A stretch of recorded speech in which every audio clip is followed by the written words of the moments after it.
ஆண்டவரின் அருள்வாக்கு நம்முடைய வாழ்வின் செல்வா. இயேசுவில் பிரியமுள்ள சகோதர சகோதரிகளே, மே மாதம் முதல் சனிக்கிழமையிலே நாம் அடியெடுத்து வைத்திருக்கின்றோம்.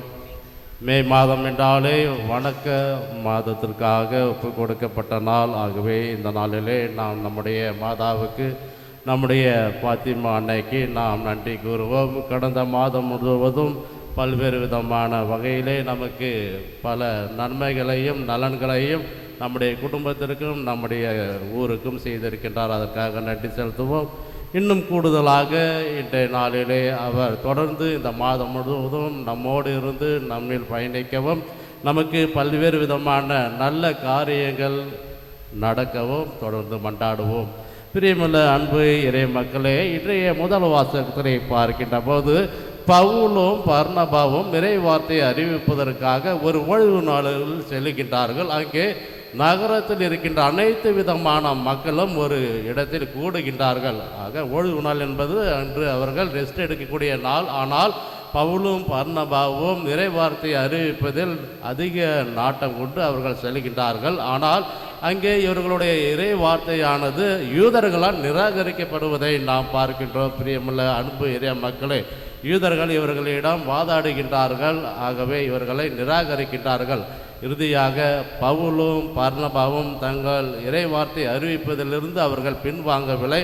இவர்கள் பல்வேறு விதமான இன்னல்களுக்கு உள்ளாக்கப்பட்டாலும் இவர்கள் பின்வாங்காமல், நீங்கள் எங்களுடைய இறை வார்த்தை கேட்காவிட்டாலும் நாங்கள் பிற இனத்த மக்களுக்கு எங்களுடைய இறை வார்த்தையை அறிவிப்போம் என்று இந்த பவுலும் பர்னபாவும் இறை வார்த்தையை தொடர்ந்து அறிவித்து கொண்டே இருப்பதை பார்க்கின்றோம். பிரியமுள்ள அன்பு இறை மக்களே, இன்றைய நற்செய்தியை பார்க்கின்றோம். என்னை காண்பவன் என்னுடைய தந்தையை காண்பான் என்பதை பார்க்கின்றோம். பிரியமுள்ள அன்பு இறை மக்களே, பாலில் எண்ணெய் இருப்பது போல மனிதனில் கடவுள் இருக்கின்றான் என்ற ஒரு உண்மையை இன்றைய நற்செய்தி மிகவும் அழகாக சொல்லுகின்றது. பிலிப்பு அவர்கள் மிகவும் ஆண்டவர் இயேசு திரும்ப திரும்ப சொல்லுகின்றார். பிலிப்பு, ஆண்டவரே எங்களுக்கு கடவுளை காண்பியும் என்று திரும்ப கேட்கின்றார்.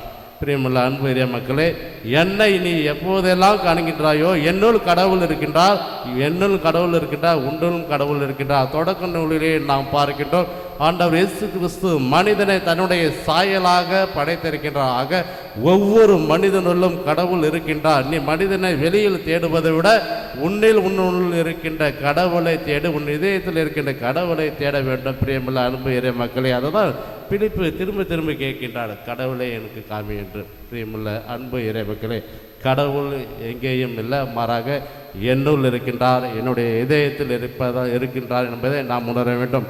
ஒரு முறை ஒரு மனிதர் அவர்கள் அன்னை தெரேசாவிடம் மிகவும் ஒரு கேள்வியினை கேட்கின்றார். என்ன கேள்வி கேட்கின்றார் என்று பார்க்கையிலே, உங்களிடம் பராமரிப்புக்காக வருபவர்களை நீங்கள் கட்டாயப்படுத்தி இயேசுவை பற்றி சொல்கின்றீர்கள் என்று அவர் மீது ஒரு கேள்வியினை கேட்கின்றார்கள். அப்போது அன்னை தெரேசா அவர்களிடம் கூறிய பதில், நான் உண்மைக்கு புறமான குற்றச்சாட்டு எதையும் நான் செய்ய மாட்டேன். மாறாக என்னிடம் வரும் அனாதைகளையும் ஏழை எளிய மக்களையும் அவர்களை நன்கு அரவணைத்து அவர்களை குளிப்பாட்டி அவர்களுக்கு தேவையான அனைத்தையும் அவர்களுக்கு செய்வேன்.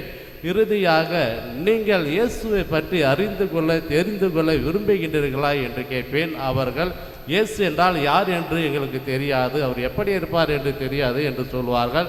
அவர்கள் உங்களை போன்று இருப்பார்களா என்று கேட்பார்கள்.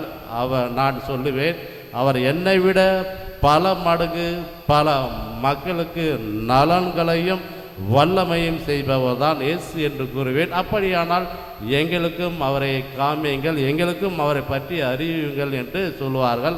அதன் பிறகுதான் நான் இயேசுவை அவங்களிடம் கொடுப்பேன் என்று கூறினாலாம். பிரியமுள்ள அன்பு இறை மக்களே, ஆகவே என்னை கண்டவன் என் தந்தையை காண்பான் என்பது இறை வார்த்தைக்கு ஏற்ப யாரெல்லாம் அன்னை தெரேசாவிடம் அந்த அன்பையும் அரவணைப்பையும் பெற்றார்களோ அவர்கள் எல்லாம் கடவுளிடமிருந்து பெற்ற ஒரு கொடையாகவே கருதுகின்றார்கள். பிரியமுள்ள அன்பு இறை மக்களே, ஆகவே இந்த நாளிலே நாம் இறை செயலை செய்கின்ற போது எவ்வாறு பர்னபாவும் பவுலும் நிராகரிக்கப்பட்டார்களோ முதல் வாசகத்திலே, அதே போன்று நாமும் நிராகரிக்கப்பட்டாலும் இறைவனுடைய வார்த்தையை அறிவிப்பதில் தளர விடாமல் தொடர்ந்து இறை வார்த்தையை நாம் அறிவிக்க வேண்டும்.